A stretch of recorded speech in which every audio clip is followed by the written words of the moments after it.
E aí, pessoal, se você acha que só um código limpo e elegante garante aquela carreira dos sonhos, se prepara. Hoje, a gente vai desvendar o que as empresas de tecnologia buscam de verdade. Sabe? Aquela combinação que transforma uma pessoa desenvolvedora em uma verdadeira parceira estratégica para o negócio. Pois é, vamos fundo nisso aqui. Essa frase resume perfeitamente a virada de chave que está rolando no mercado. Aquele domínio técnico, que antes era o grande diferencial, hoje é visto como o ponto de partida. É o mínimo. As regras do jogo simplesmente mudaram. Para ilustrar, imagina só a história do João, um dev que é um monstro tecnicamente. O cara domina a React, Node.js, Python, o que vier. Mas, na hora de colaborar, de comunicar uma ideia, a coisa trava. Isso acaba gerando atrito, frustração no time. No fim das contas, apesar de todo o talento, o impacto real dele fica limitado. E, cara, essa história é mais comum do que a gente imagina. E aí que a gente chega na pergunta de $1 milhão, né? Se a habilidade técnica pura já não é mais o único fator, o que faz a diferença? O que separa quem só executa uma tarefa daquela pessoa que realmente empurra o negócio para frente? A resposta está numa espécie de pirâmide de competências que a gente vai montar junto, passo a passo. Beleza, então vamos começar pela base, né? O alicerce de qualquer profissional de tecnologia. As habilidades técnicas, as famosas hard skills. Isso aqui, gente, não tem negociação. É o que te qualifica para a vaga em primeiro lugar. É que hoje em dia, com tanto curso, tanto bootcamp, saber a parte técnica virou o básico do básico. É o que a gente chama de custo de entrada. Sozinho, isso não te garante a vitória, mas sem isso, você nem entra no jogo, fica no banco. Ok, com a base técnica no lugar, a gente sobe um degrau. E é aqui que a mágica começa a acontecer. Agora a gente vai falar da estrutura que é construída em cima dessa base. As habilidades comportamentais, as soft skills. São elas que fazem o conhecimento técnico ser aplicado de um jeito que funciona num time. Então, saca só a diferença. Enquanto as hard skills são sobre o que você faz, programar, configurar, analisar, as soft skills são sobre como você faz. Como você interage, como resolve um conflito, como colabora, é isso que diferencia uma máquina de escrever código de um parceiro de negócio que, cara, ninguém quer perder.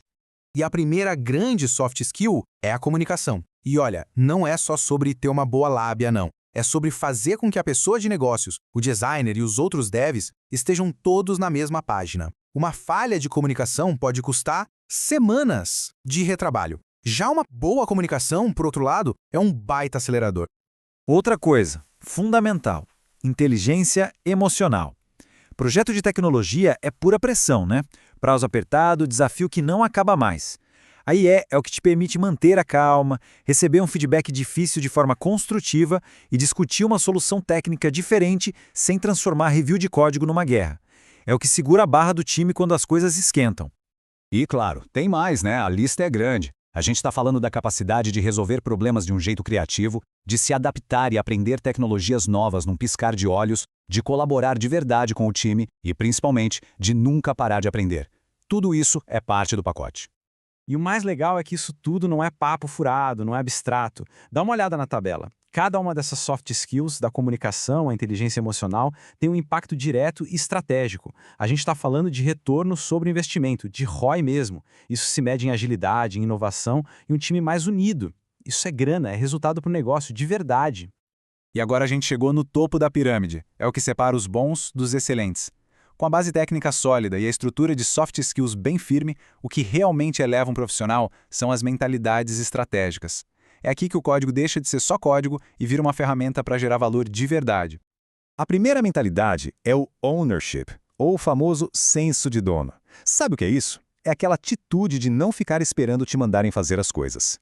É ver um problema e já pensar numa solução, mesmo que não esteja escrito no seu ticket do Jira. É entender que sua responsabilidade não acaba quando você comita o código, mas quando o produto está gerando resultado para o cliente. Mas esse tal de ownership não brota do chão, né? Ele precisa ser cultivado. E olha que interessante esse ciclo. Tudo começa com uma liderança que confia e dá autonomia. Com essa liberdade, o time começa a agir com senso de dono naturalmente. E o resultado? Uma empresa muito mais ágil e inovadora. É um ciclo que só se fortalece. E essa frase aqui, olha, ela resume tudo de forma genial. Porque uma coisa é entregar a sua parte do código. Outra, completamente diferente, é se preocupar com a performance, com a estabilidade e com o valor que aquilo está gerando para o cliente lá na ponta. Isso é ownership na veia.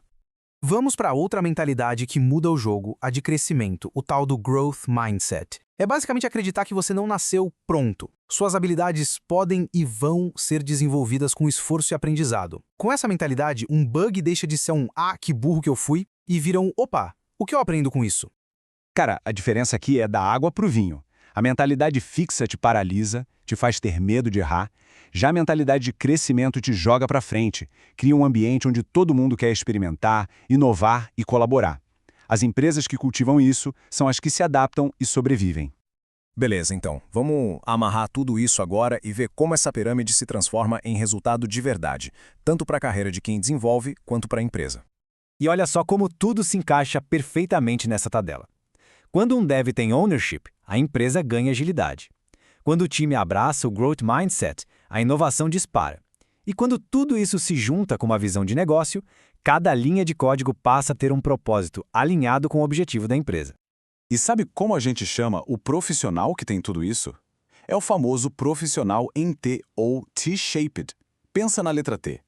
A barra vertical é a sua especialidade técnica, o seu conhecimento profundo em algo. Mas a barra horizontal é tão importante quanto.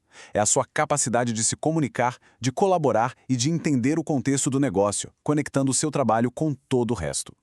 Então, para a gente fechar o raciocínio, o caminho é esse. A base técnica é o ingresso para o jogo. As soft skills constroem a ponte para a colaboração funcionar de verdade. E as mentalidades estratégicas lá no topo são que geram impacto real. O resultado final é essa evolução. Você deixa de ser só um fazedor de tarefa e vira um parceiro indispensável para o negócio.